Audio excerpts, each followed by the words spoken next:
नमस्कार, मैं हूं आनंद और आप देख रहे हैं हमारा खास कार्यक्रम सफर कामयाबी का।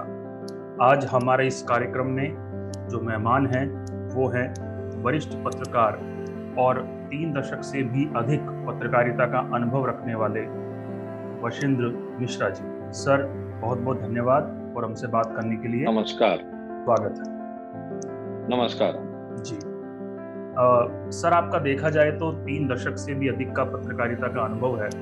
तो सबसे पहले हमारे दर्शकों के लिए मैं जानना चाहूंगा कि आपका प्रारंभिक जीवन कैसा था, स्कूली शिक्षा कैसी थी, पारिवारिक संस्कार कैसे थे और पत्रकार बनने की जो आपकी यात्रा शुरू हुई वो कहाँ से शुरू हुई? मेरा पारिवारिक पृष्ठभूमि तो ग्रामीण इलाके का रहा है और हमने इंटरमीडिएट तक अपनी पढ़ाई ग्रामीण क्षेत्र के विद्यालयों में ही की थी। उसके बाद जब मैं लखनऊ पढ़ने आया तो तभी से मेरे मन में था कि मुझे एकेडमिक में ही रहना है और उस समय दो ही ऑप्शन था, या तो मैं हायर स्टडीज में जाता और नहीं तो जर्नलिज्म में जाता। तो जब मैं लखनऊ क्रिश्चियन कॉलेज और उसके बाद फिर लखनऊ विश्वविद्यालय से अपनी पढ़ाई पूरी की और उसी समय मैं लिखना शुरू कर दिया था। लखनऊ का एक बड़ा चर्चित अखबार हुआ करता था अंग्रेजी का, पायनियर। तो उसमें मेरा वीकली कॉलम चलता था वर्ल्ड हिस्ट्री के बारे में, वर्ल्ड इवेंट्स के बारे में। और धीरे धीरे जब मेरी पीएचडी चल रही थी तो उस समय लखनऊ से एक बहुत सीनियर जर्नलिस्ट हुआ करते थे, पहले पायनियर में थे, उन्होंने वहां से निकल के नॉर्दर्न इंडिया पत्रिका इस्टेब्लिश किया था, मिस्टर सी फिक। तो उनके अंडर में मैंने काम शुरू किया और जर्नलिज्म की शुरुआत रिपोर्टिंग से हुई और धीरे धीरे पहले अंग्रेजी अखबारों में, फिर हिंदी अखबार में, फिर अंग्रेजी के दो बड़े अखबारों में, टाइम्स ऑफ इंडिया और हिंदुस्तान टाइम्स में काम करने के बाद करीब 12-14 साल तक फिर मैं इलेक्ट्रॉनिक मीडिया में स्विच ओवर किया जी। और इस तरह से करीब 30 साल का जो मेरा जर्नलिस्टिक कैरियर रहा है उसमें 12 साल लगभग प्रिंट में रहा है और 18 साल टेलीविजन में रहा है। सर, जैसा कि आपने बताया कि आपने टीवी में भी काम किया और आपने प्रिंट में भी काम किया, उसको संक्षेप में, अगर आप उसका संक्षेप में हमारे दर्शकों को बता पाएं कि आपने कहाँ कहाँ काम किया और किन किन लोगों के साथ आपने काम किया तो ठीक है। कैरियर की शुरुआत हुई थी हमारे एक एंग्लो इंडियन एडिटर थे उनके साथ, और उसके बाद जब मैं टाइम्स ऑफ इंडिया में गया तो उस समय हमारे एडिटर हुआ करते थे दिलीप अडगांवकर, गौतम अधिकारी, ये दोनों सक्सेसिव एडिटर रहे। और फिर हिंदुस्तान टाइम में आया तो वीएन नारायणन साहब और भूषण एडिटर हुआ करते थे। फिर जब मैं जी में आया तो लखनऊ ब्यूरो में मैंने ज्वाइन किया था एज ब्यूरो चीफ, और उसके बाद धीरे धीरे करके मुझे प्रमोट किया गया और लखनऊ से दिल्ली मेरा ट्रांसफर हुआ। मुझे रीजनल चैनल्स की जिम्मेदारी दी गई और सबसे पहले जी का उत्तर प्रदेश का रीजनल चैनल लॉन्च किया और फिर धीरे धीरे मध्य प्रदेश, राजस्थान, बिहार और बाकी अन्य राज्यों में हिंदी भाषी जो राज्य थे उसमें सब में जी के रीजनल चैनल्स की शुरुआत हुई। तो शुरू में मैं उन सभी हिंदी जो रीजनल चैनल्स थे जी के, उसका मैं एडिटर था। और उसके बाद फिर मैं 1 साल नेटवर्क 18 ग्रुप में रहा एज कंसल्टिंग एडिटर। फिर एक नया चैनल रीलॉन्च किया था, 2 साल उसमें रहा। और अब हम आज की तारीख में यूट्यूब चैनल में अपने जो भी एकेडमिक इश्यूज होते हैं उस पर मैं इंटरव्यूज करता हूँ और उसको यूट्यूब चैनल पर डालता हूँ। सर, जैसा कि आपने बताया कि आपने पहले प्रिंट में काम किया और फिर उसके बाद आपने टीवी में काम किया, तो क्या कोई कारण रहा कि आपने प्रिंट में अपनी यात्रा को आगे नहीं बढ़ाया, या आपको लगा कि पत्रकारिता का स्वरूप बदल रहा है तो चलो टीवी में जाते हैं? तो कोई खास वजह थी आपकी टीवी में शिफ्ट होने की? नहीं, शुरुआत में जो लोग भी टीवी में आए हैं वो प्रिंट से ही आए थे और शुरू में जो स्किल्ड ये लोग थे वो प्रिंट में ही ज़्यादा अच्छे थे। तो जब टीवी इंडस्ट्री ग्रो कर रही थी तो ज़्यादातर लोग प्रिंट छोड़ के टीवी में गए थे। मुझे भी मेरे कुछ जो सीनियर दोस्त थे जो पहले प्रिंट में काफ़ी सीनियर लेवल पर थे मैनेजमेंट में, तो उन्होंने ही कहा कि अब आप टीवी में आइए और प्रिंट से ज़्यादा अब चैलेंजिंग टीवी जर्नलिज्म है। तो उसके बाद टीवी में 17-18 साल का रहा है अपना। तो प्रिंट और टीवी जर्नी। में कोई तो प्रिंट और टीवी में कोई खास फर्क आप देखते हैं? कोई काम करने के तरीकों में बदलाव आपने महसूस किया हो? मुझे लगता है कि प्रिंट जर्नलिज्म ज़्यादा प्रोसेस ड्रिवन है, ज़्यादा उसमें चेक एंड बैलेंस है। आप इतना आसानी से कोई चीज़ आप ऑन एयर या उसको पेज पर नहीं लगा सकते। उसका एक चेक एंड बैलेंस है, स्ट्रक्चर है, और स्ट्रक्चर फॉलो होता है प्रिंट में। टीवी में उतना नहीं है, उस तरह का नहीं है। और जहाँ तक एकेडमिक परफॉर्मेंस का सवाल है या सीरियस जर्नलिज्म का सवाल है, तो वो भी प्रिंट में ज़्यादा बेटर तरीके से होता है, टीवी में उस तरह का नहीं। तीसरा, प्रिंट के पत्रकार अभी भी they are more committed, more sensitive, more sincere to the society and to the masses. TV में ग्लैमर ज़्यादा है, टीवी में उस तरह का कमिटमेंट नहीं दिखता है। टीवी में लोग मान के चलते हैं कि नौकरी है, मेरा शिफ्ट है, हमने काम कर लिया, मेरा काम खत्म। प्रिंट में अखबार छपने के बाद भी लोग घंटों उस पर डिस्कशन और डिबेट करते हैं, दफ्तर से बाहर निकलते चाय की दुकानों में। तो एक अच्छा वर्क कल्चर रहा है प्रिंट का, जो कि उस तरह का वर्क कल्चर टीवी में नहीं रहा। सर, जैसा कि आपने बताया कि आपको जी मीडिया के रीजनल चैनल्स की जो है कमान भी दी गई और आप वहाँ संपादक भी रहे, तो अगला सवाल मेरा वही था आपसे कि क्या नेशनल मीडिया और रीजनल मीडिया, क्या आपको लगता है कि रीजनल मीडिया को इतनी तवज्जो नहीं दी जाती है, या लोग नेशनल चैनल ही देखना फॉलो करते हैं? मतलब किस प्रकार का एक बिहेवियर आपने उन सालों में महसूस किया चैनल्स के? नहीं, मुझे लगता है कि रीजनल मीडिया ज़्यादा पावरफुल है और रीजनल चैनल्स भी ज़्यादा पावरफुल है। उसका कारण ये है कि जितना लोकल और hyper local coverage regional channel में होता है, उतना नेशनल चैनल्स में उतना एयर टाइम नहीं मिलता है। और सारा गेम ही एयर टाइम का है। अगर आपके पास एयर टाइम ज़्यादा है, कंटेंट ज़्यादा है, तो व्यूअर आपको ज़्यादा देखता है। और जैसे अखबारों के दौर में भी होता था कि लोग लोकल अखबार भी पढ़ते थे और नेशनल अखबार भी पढ़ते थे। तो जिनको न्यूज में इंटरेस्ट है या देश विदेश की घटनाएं ज़्यादा समझना चाहते हैं, देखना चाहते हैं, अपने को अपडेट रखना चाहते हैं, तो वे लोग दोनों चैनल देखते हैं, रीजनल भी देखते हैं और नेशनल भी देखते हैं। हाँ, थोड़ा बहुत दिक्कत आती है लैंग्वेज कॉमन होने की वजह से, कि जैसे हिंदी के अगर रीजनल चैनल हैं और हिंदी का नेशनल चैनल है और मार्केट कॉमन है, तो उसमें आपको अपना डिफरेंशिएटर रखना पड़ता है। आपकी अपनी एक अलग यूएसपी होनी चाहिए, तभी लोग आपको देखेंगे। अदरवाइज रीजनल चैनल छोड़ के नेशनल चैनल पर जाते हैं, क्योंकि नेशनल चैनल में scripting, packaging, presentation obviously better होता है रीजनल से। लेकिन अगर रीजनल में भी क्वालिटी पर ध्यान दिया जाए, उसके स्क्रिप्टिंग पर ध्यान दिया जाए, उसमें पर्सपेक्टिव डाला जाए, उसका इंटरप्रिटेशन और एनालिसिस वैसे ही रखा जाए जैसे कि नेशनल चैनल करते हैं, तो लोग रीजनल चैनल भी देखते हैं। आप अगर देखें तो जो साउथ इंडियन लैंग्वेजेज के चैनल हैं, रीजनल चैनल, वो ज़्यादा लोग देखते हैं उन राज्यों में।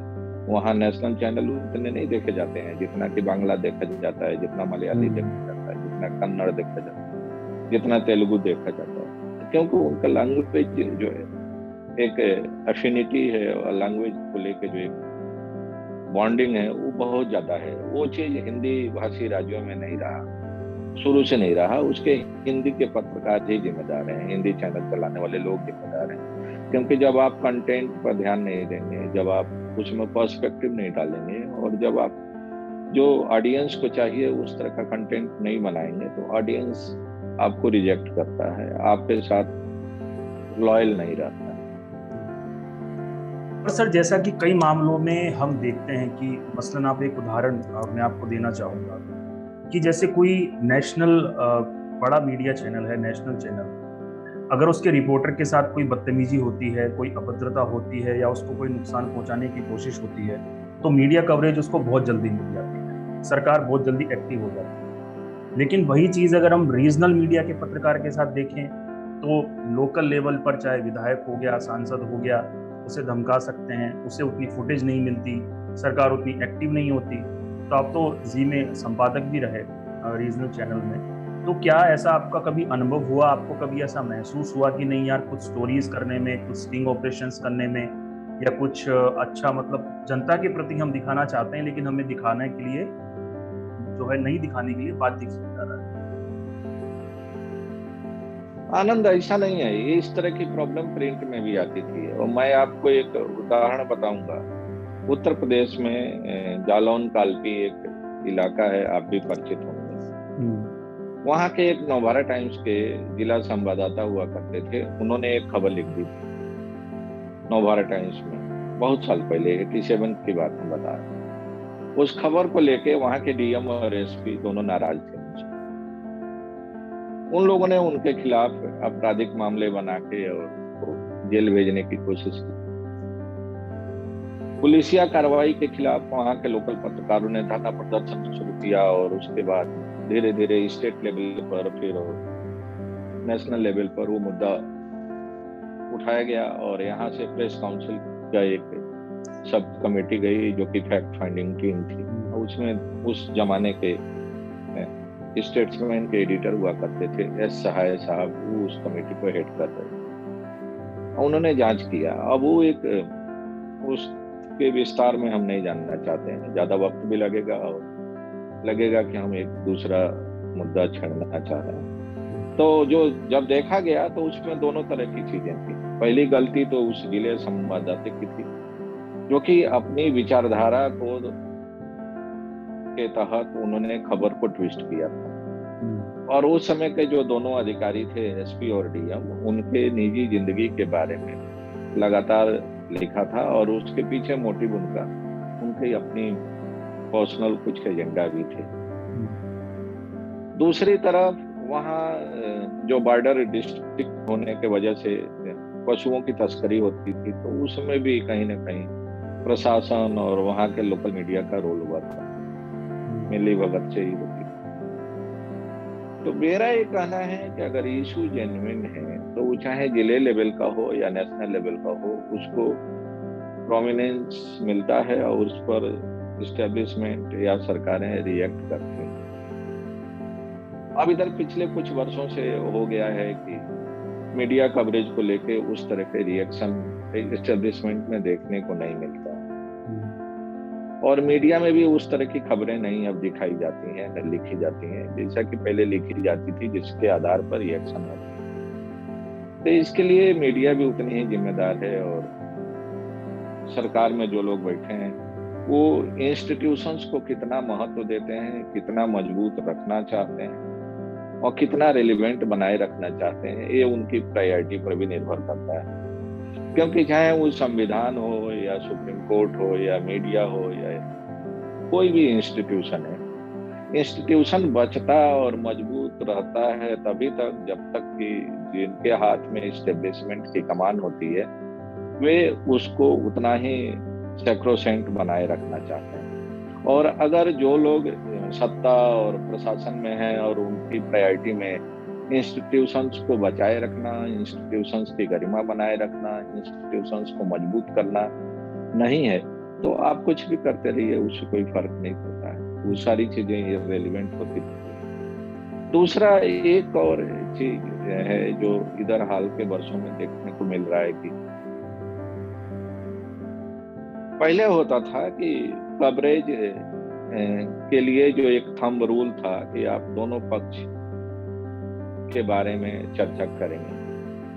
अब उस तरह का मानसिकता, उस तरह की मानसिकता, उस तरह का अप्रोच धीरे धीरे बदल गया है और एक नया फिनोमेना देखने को मिल रहा है कि अगर आप उनके पक्ष में लिख रहे हैं तब तो वो आपके साथ खड़े हैं, अगर आप उनके लिए समालोचना कर रहे हैं, उनके लिए थोड़ा सा भी क्रिटिकल राइटिंग कर रहे हैं तो आपको दुश्मन की तरह ट्रीट करते हैं। तो जो टॉलरेंस लेवल है वो खत्म हो गया है, इसलिए धीरे धीरे सारे इंस्टीट्यूशंस भी खत्म होते जा रहे हैं या कमजोर होते जा रहे हैं, जो मुझे लगता है।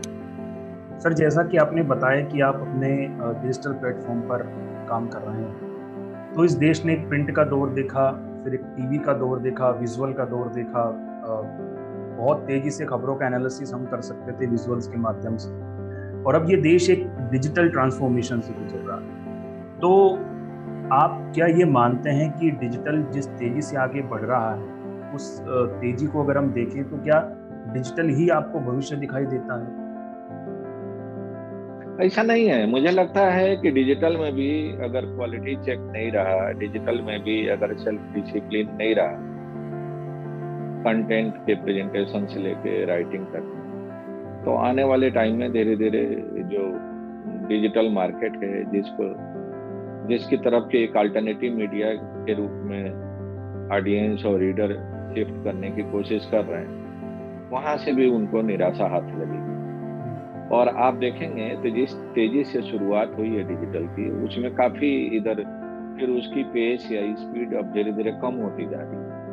हर दूसरा व्यक्ति आप देखिए तो डिजिटल चैनल का एडिटर और मैनेजिंग एडिटर और संपादक बन के और अपना एक यूट्यूब लेके बैठा है, लेकिन उसमें वो दिखा क्या रहे हैं?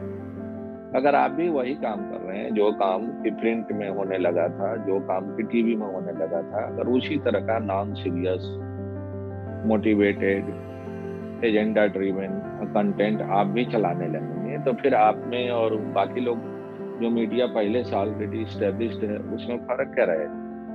तो मेरा ये हमेशा से मानना रहा है कि चाहे वो प्रिंट हो, टीवी हो, अल्टरनेटिव मीडिया हो, अगर आप में निष्पक्षता नहीं है, अगर आपके उस कंटेंट में हम कहें कि गंभीरता नहीं है, और अगर आपके उस कंटेंट में पर्सपेक्टिव नहीं है, तो उसकी लाइफ बहुत लंबी है। सर, कई बार तो आपको भी कभी कभी ऐसा लगता है, जो मुझे लगता है कि कई बार डिजिटल में हम जो बहस देख रहे होते हैं, तो एंकर जो है वो ऑलरेडी एक पूर्वाग्रह लेकर के बैठता है कि मुझे डिबेट इसी दिशा में लेकर के जानी है।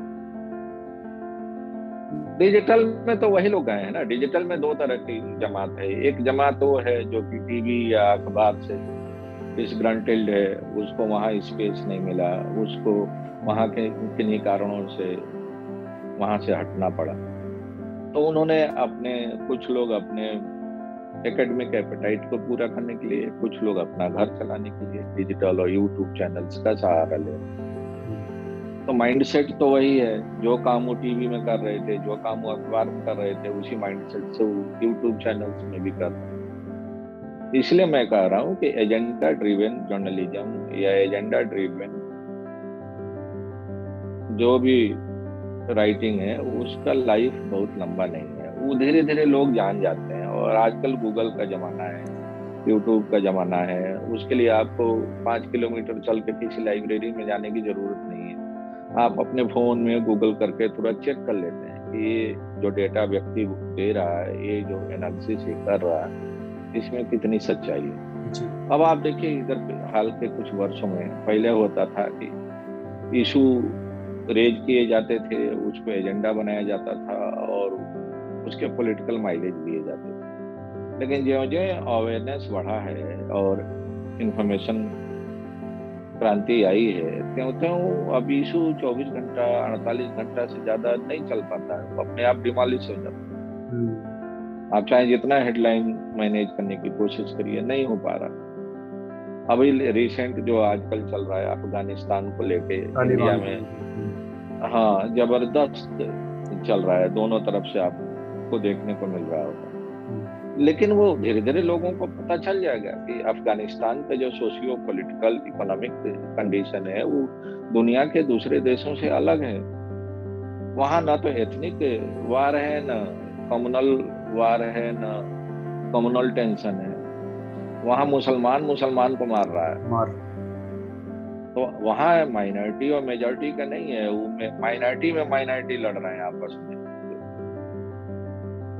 तो जो कबीलाई वार है, उसके लिए आपको बिना पढ़े अगर आप हर घटना को कलर देंगे और उसको इंडिया से रिलेट करके उसको चाहते हैं कि उसका माइलेज लिया जाए, तो वो बहुत लंबी देर तक चलता नहीं, और उसमें फिर आप ही उसमें ट्रैप में आ जाते हैं। फिर 2 दिन तक तो आप कहेंगे, तीसरे दिन आप किस विषय पर डिबेट करें। चर्चा का आखिरी ये सवाल, बहुत जी जी चर्चा का आखिरी सवाल मैं आपसे पूछ रहा हूँ। मीडिया का जो एक पेशा है उसके लिए freedom of speech, freedom of expression बहुत ज़रूरी है। अगर पत्रकार को फ्रीडम नहीं होगी तो वो लिख नहीं पाएगा। लेकिन अगर पिछले कुछ सालों से देखें तो पत्रकारों की एक जमात है जो ये कह रही है कि इस देश में बोलने की आज़ादी नहीं है, इस देश में लिखने की आज़ादी नहीं है। कुछ लोग तो ऐसे हैं जो तालिबान को हिंदू आतंकवाद से भी कंपेयर कर देते हैं, उसके बाद भी ये कहते हैं कि इस देश में लिखने बोलने की आज़ादी नहीं है। तो आपको लगता है कि इस देश में वाकई एक मीडिया का जो वर्ग है या सिर्फ अपना प्रोपेगेंडा चला रहा है, या वाकई में इस देश में फ्रीडम ऑफ स्पीच या फ्रीडम ऑफ एक्सप्रेशन नहीं है? मैं इसको नहीं मानता हूँ। अगर फ्रीडम ऑफ एक्सप्रेशन नहीं होता, फ्रीडम ऑफ स्पीच नहीं होता, तो हम आप 15-20 मिनट से बात कर रहे हैं, नहीं करता जी। ये चाहे आपको कॉन्स्टिट्यूशनल राइट हो या जुडिशियल राइट हो, अधिकार के साथ रिस्पॉन्सिबिलिटी भी आती है। Power without responsibility, right without responsibility चलती नहीं। तो अगर आपको फ्रीडम ऑफ एक्सप्रेशन मिला है तो उसके साथ में आप